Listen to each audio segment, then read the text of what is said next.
adalah dari bulan berapa ya, 2 bulan yang lalu ini sudah kena penyakit, namanya penyakit antrak seperti ini.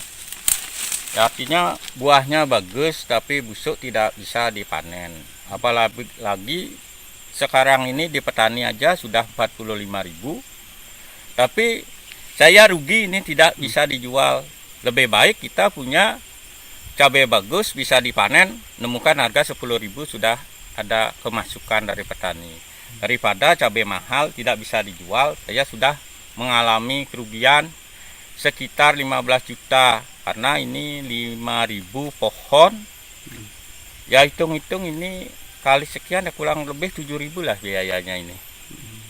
Ya, sama sekali tidak dapat dijual, yang dapat cabai sayur cuma dapat 3 jutaan jualnya. Ya penyampaian niki ya cuaca buruk.